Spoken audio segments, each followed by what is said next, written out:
I don't understand religion. I think that's what I'm going to start talking about today. Do you know how many times I've had somebody try to, is it converting? Or they're trying to get me to join their club, their religion. And I think it's most of the time coming from a really good place. There was one example, I was at a camp, and there was a Mormon Bible just left on the driver's seat when I went in the car. And I didn't think it was mine. I thought it was somebody. I was renting the car at the time. I thought it was somebody else's Bible. So I left it there. I left the Mormon Bible there.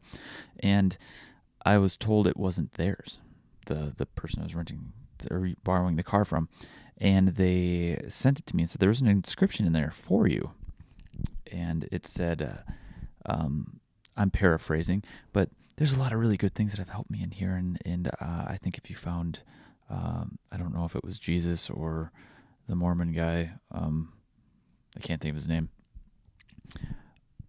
That maybe this will help a lot of your things that are going on in your life. And, yeah, that's a good thought. I read some of it. I find it hard to read. I went to Catholic school for 5 years, elementary school, and when I would talk to the nuns, and I asked them questions, they would say, you just have to believe. Or some of the older nuns would say, you just have to listen to what I'm saying and follow the path. And I'm not wired that way, so that was hard, and that was rough. It made me reject it faster than I would have maybe if there was the stuff they were preaching, like love and things like that.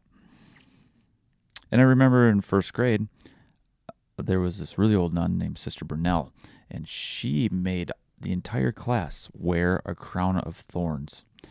And when one kid said, "Oh, this doesn't feel so bad," she pushed the crown harder onto his head until it hurt him. It's weird. And I don't understand that one. That nun was kind of a cunt, you know? I'm just going to say it. She is a horrible human being. And then there are lots of people, when I start talking about mental health on here, who want me to follow their version of religion. Whether it's Methodist or Catholic or any and all of the above. And for a long time, I thought, I'll explore this. And it's kind of a dick thing to just reject it immediately. I'm going to try and be open-minded. And honestly, I feel like the more open-minded I try to be, the more it solidifies that it feels like nonsense to me. So here's what always happens. I ask a lot of questions because and it's coming from a good place of genuine curiosity. Maybe not so much anymore, as I sound kind of jaded right now. But most of the time it's coming from a really good place, and I just want to understand their views on it. And when I talk to a lot of these different people, none of them can agree on certain things, like what is sin? Is the Bible written in a way that we need to follow it to a T, or was it represented by a bunch of, or was it filtered through a bunch of different people and we all have our own interpretations of it? And when you get to the very bottom of it, and I'm kind of a factual, like logic, I want to know where things come from and why. And when you get to the very bottom of it, here's what always has happened to me, which is irritating. When I get to the bottom, they go, you just have to have faith. You just have to believe.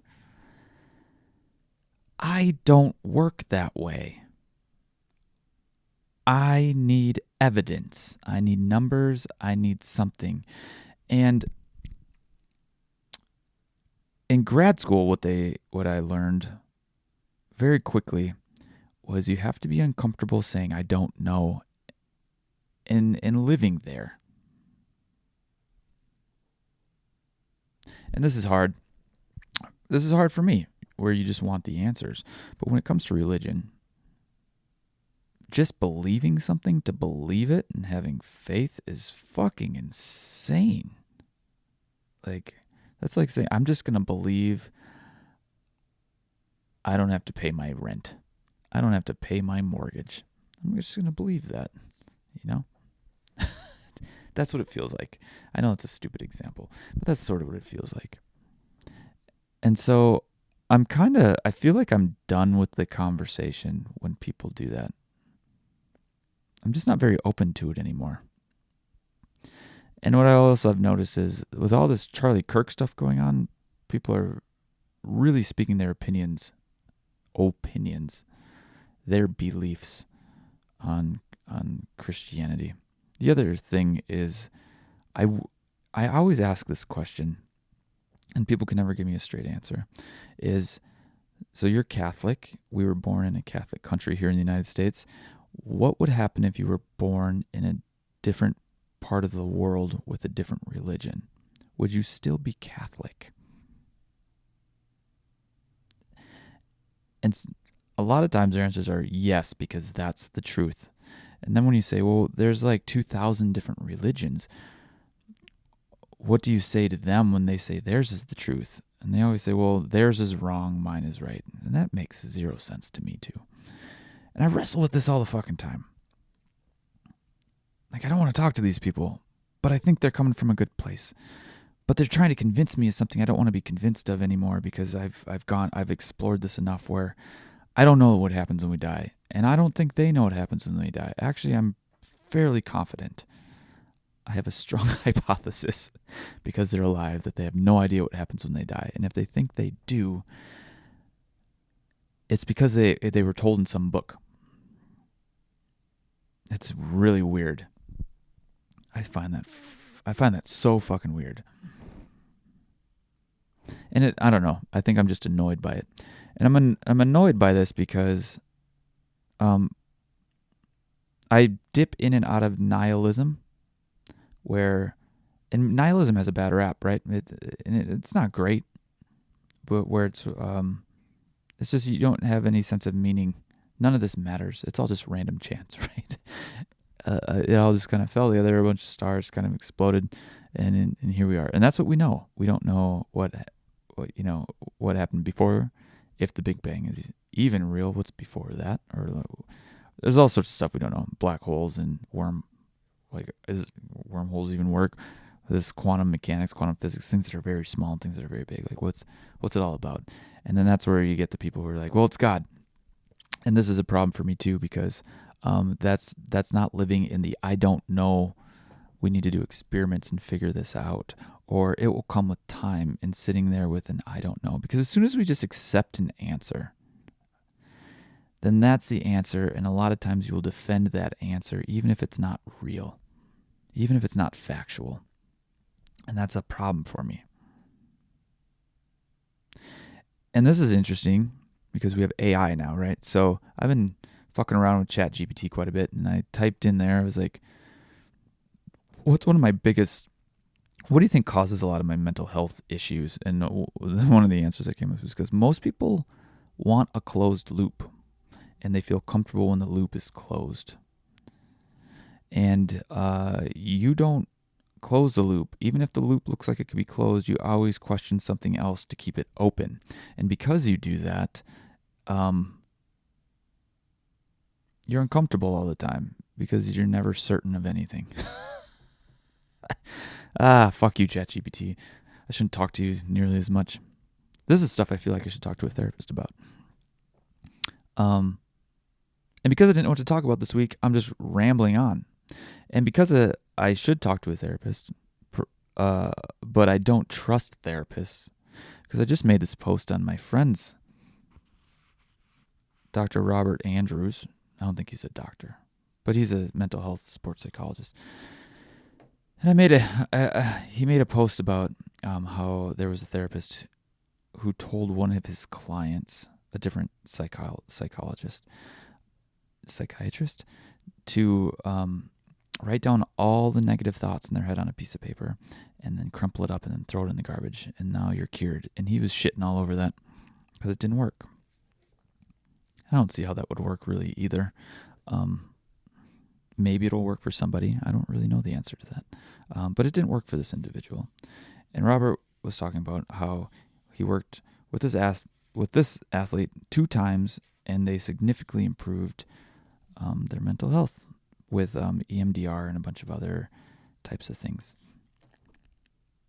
And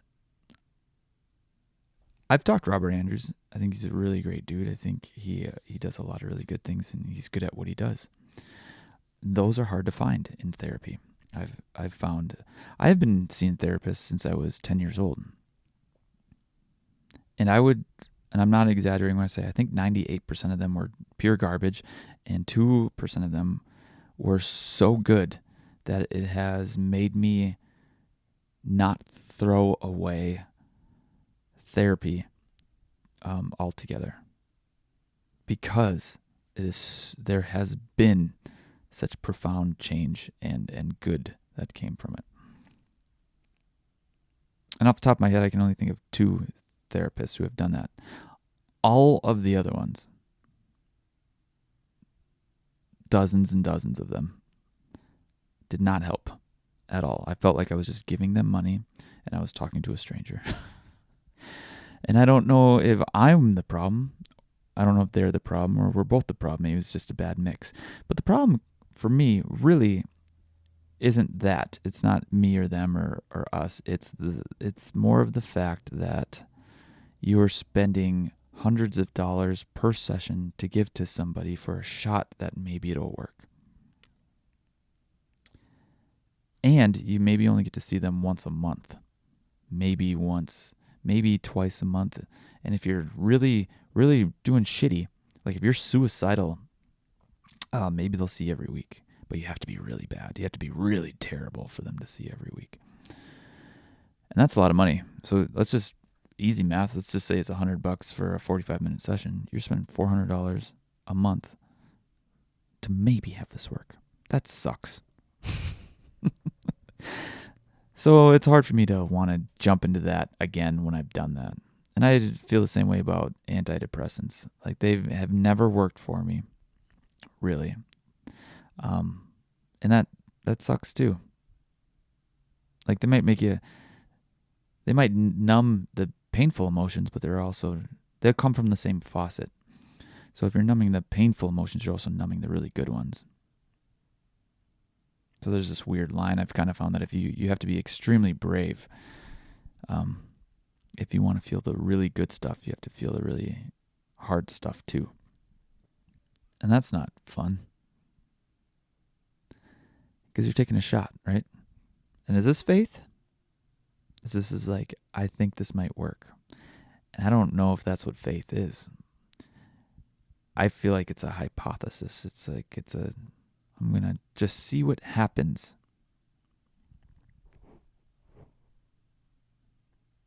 Or maybe you do it, and that is the faith, like I have faith this will work, so I'm going down this road. Or based on all the evidence I have in my life right now, this is the best shot I've got.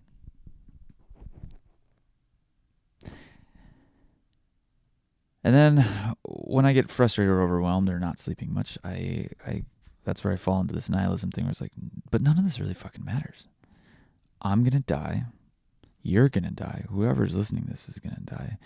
And within a generation or 2, no one's going to know who we are. It's going to be dead. It's over. Like that's just, unfortunately, the harsh truth of all of this. And that's hard for a lot of people to hear, I think. And maybe this is dark. Maybe I shouldn't be making a podcast this week. I don't really know. I feel like I need to find some peppy side of things here. So if somebody is listening to this and they're kind of in a dark hole too, they don't take everything I say and I'm just giving them this bullshit that's in my head and now it's in their head and it makes them worse. I don't want that to happen. Because when you do find those good things, God, it's fucking good.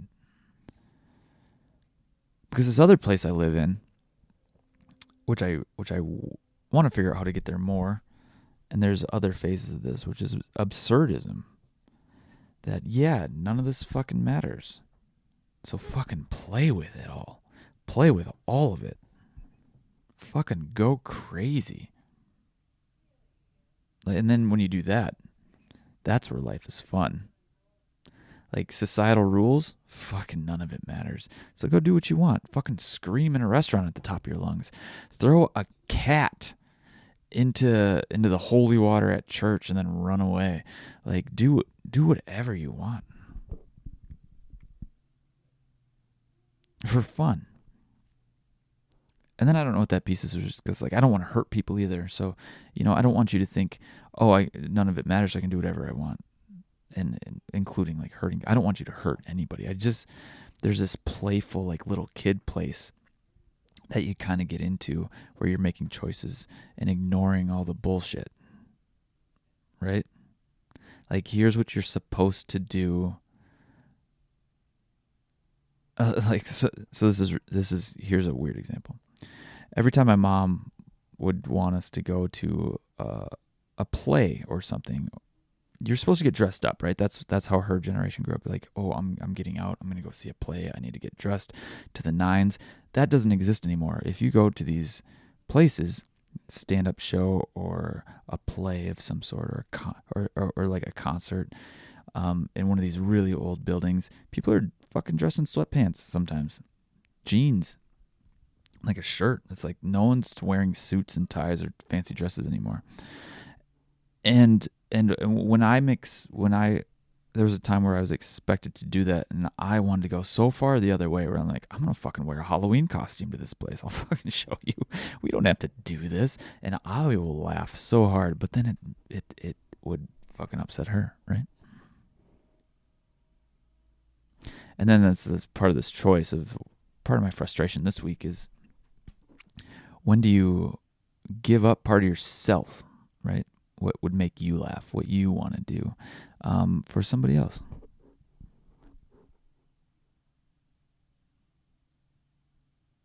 Because that costume idea is funny. If you're going to a concert, very fancy, mind you, and you're dressed up in a fucking Tigger costume, that's pretty great. If I saw someone else do that, I would think they're awesome. Where I think the majority of people are like, I don't even know what they would think. Maybe other people would think they're awesome too, but it's not the norm, right? And when people do things outside of the norm, issues seem to happen, right? And I think I started this whole thing talking about religion because the religion is just a fucking set of rules that everyone has agreed upon, it feels like. And I don't agree upon any of it. It all just seems like bullshit. I think when I have explored this deeply, and I did 10 years ago, I took a huge deep dive into religion because I wanted to not feel so shitty anymore. My mental health, I wanted it to go away. I didn't want to feel depression. I didn't want to feel anxiety. I wanted to feel good. And a lot of people appear who are very religious seem to be pretty good. God's got my back. Praise Jesus. Praise Jesus. I'm going to feel so... praise Jesus. Like, yeah, I want a fucking best friend to get my back. But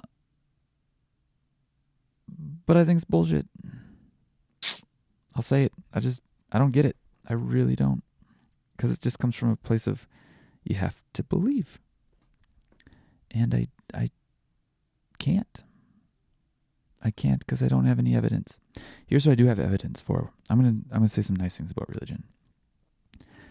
I think when you get a lot of people trying to better themselves together and better their community and better people around them, that's fucking magic. That's really cool. Do you need religion to do that? No. Does religion do that? Yes, to the most part. I think that's a really cool thing it does. Does it help you try to be a better person? I don't know what's better, right? How do you judge that? That's hard for me too. Like, what's a good person and what's a bad person? Hurting other people? What about the guy who like kills animals? what about the guy? I don't know. Like, that's where I wrestle with it. And if you looked in the Bible, they would tell you what's a good person and a bad person. But for me, it's tough, right? Because I do believe that the hero is, or the villain is a hero in their own story. They think they're doing what's best, right? I do think that. I have seen that. I have evidence of that. So it's weird.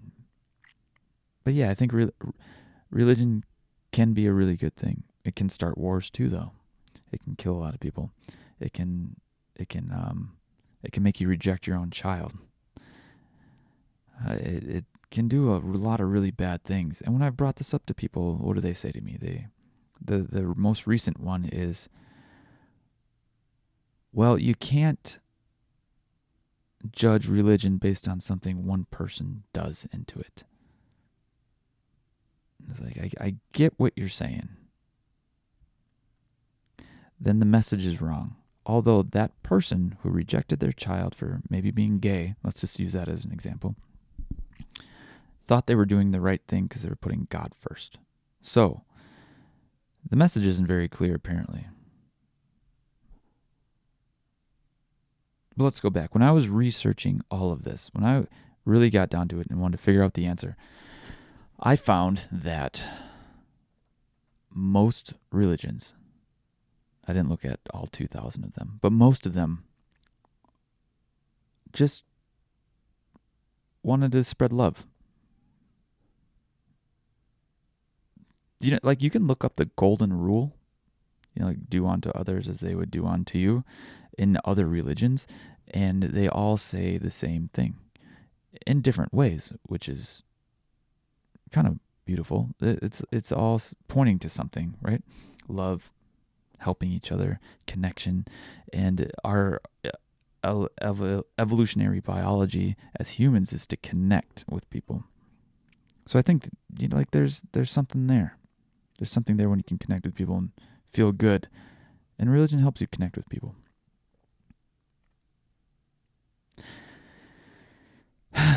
So I'm not trying to shit on religion. I think I'm sick of using my time to try and convince people that it's okay that I don't believe what you believe.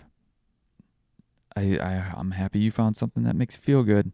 This, from, again, all of elementary school, and then people have been trying to push me into religion forever after that, because they see, I don't know, it feels kind of strange when I see someone's hurting.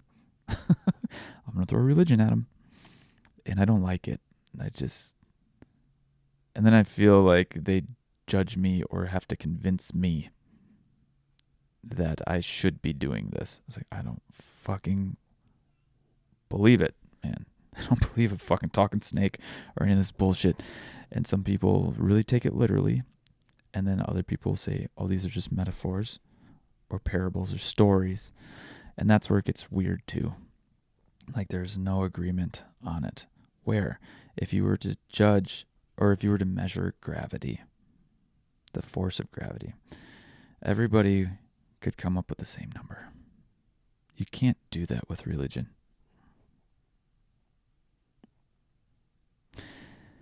So I guess with this nihilism thing, it's like, when I get overwhelmed, none of this fucking shit matters. Will religion exist if, when I die, and then in 10 years, or not 2 generations, be forgotten? If the world explodes, I saw this post once that said, if all of the documentation, science, and religious literature disappeared from the earth because of a meteor, religion would not come back in the same way, but the science would, because it remains the same. Gravity would remain the same. Magnetism, electromagnetism, all of it would just all still be there. And so I think when I don't like living in the nihilism place, I do sneak into it a lot, and I notice it. And when I can feel a little bit better, when I find a ways to live in the absurdism, like play place. I like that area. And if you've seen the movie, like Anything Everywhere All at Once, probably one of my favorite movies. I've only seen it once. It hit me so hard because it just kind of hit to what I'm talking about right now. But you just play, like you have this small roller coaster ride of life. You can scream the whole way. You can put your arms up in the air. You can not get on the ride. You can whatever you want to do, but that's all we got. And it's absurd. It's absurd, a lot of the things we have here. Like, I find it weird that we're looking for aliens in other places in the planet, like in our universe, right? And we have fucking aliens on this planet. Look at animals. Like, does no one ever just think about animals? We have, like, a frog is a fucking weird looking thing. Its tongue like flies out of its mouth to catch bugs. Some of them are sticky. We have tree frogs sticking to windows and trees and all sorts of other stuff, and they're camouflaged into the trees. Like, if you saw that on another planet, you would lose your goddamn minds. But we don't do that here. It's kind of absurd that that's happening. And I don't like societal rules. I never have. And I feel like they're here a lot. And you're expected to act a certain way. And I think people feel safe there, but I don't. I feel trapped. I feel like I'm in a cage. And I'm just talking now because I'm trying to get this out and make sense of where my brain's been the last couple of days. And it hasn't been in the best place ever. But it's I need more freedom, I think. And I get to have that with my kids. We do absurd things all the time because they're not, I don't even know what it's called. Is it called indoctrinated? They don't have these societal norms yet. Amelia wanted to go to the store today with her underwear on and couldn't understand why she needed to wear pants and had a goddamn meltdown. And if it was funny on one hand, and then on the other hand, it's like, I don't know what to tell you. Like, if there weren't pedophiles, I would probably let you go in your underwear. Who cares? But for me, it's like fucking weirdos out there. I'm trying to protect you from weirdos. But yeah, I think it'd be fun to go to the store in my underwear too. Like, fuck it, right? It's a dumb thing. So, like that type of stuff. It's like, I don't get it, and it's hard. It's hard sometimes. It's hard when I think about that ChatGPT thing, and they want closed loops, and I'm always questioning everything, and I don't know. It just kind of hit sometimes it hit the nail on the head a little bit, and maybe I shouldn't talk to it nearly as much because I've tried to challenge it and ask it a bunch of questions, and that one really got me. It was like, oh, you're uncomfortable because there's a bunch of open loops in your brain at all times because you live in this I don't know place, and I have so many I don't knows in my head that it kind of hurts in a lot of ways. There's a lot of whys. Like, why do we have to do that? Why do we have to do that? Why do we have to do this? Why is this illegal and why is that not illegal? And if it was illegal, like, let's use like pot, for example. So marijuana was illegal 10 years ago. It was the worst thing you could do, and your brain was going to melt, and this is your brain on drugs, and there's fucking eggs flying into a pan like on commercials and dare programs and stuff. And now it's legal, like, in most states. Like, that changed. So that feels kind of like religion in a way, right? How important are our rules and our laws if they can be changed so quickly? Like, they're man-made so they can be man-challenged and man-broken. It's weird. And I don't get it. I really don't. And I like to stand on some solid foundation, and most of the why is not solid foundation at all. So I think I covered a lot. If I'm going to regroup all of this into a nutshell, I'm feeling a little trapped. I'm feeling a little tired. Religion makes no sense. Societal norms make no sense. I dip in between nihilism and absurdity. And I would like to get to a place where it's like this, I can see the world's absurdity. How am I trying to say this? I'd like to, maybe this is the important part. Maybe it's good I wrapped this all up this way. I would like to play with life again. I would like to see the absurdity of it. I would like to break rules and challenge conventional norms. I used to do that a lot.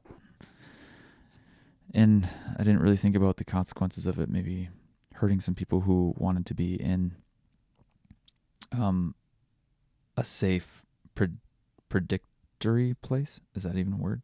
A place that was predictable. There was a lot of rules and laws and things known. And so, how do I get back there? And I don't want to wait. Part of me is like, maybe one of my kids will be as goofy as I am, and then we can just go be goofy together for a while. Or how do I find these people, and where do they exist? I feel like I had some of them in college. I feel like I had some in high school too, and that was 10 and 20 years ago now. And I feel like I'm just by myself a lot, or with my kids, and I don't have anyone to be absurd with. And maybe that's the very last thing I should say here.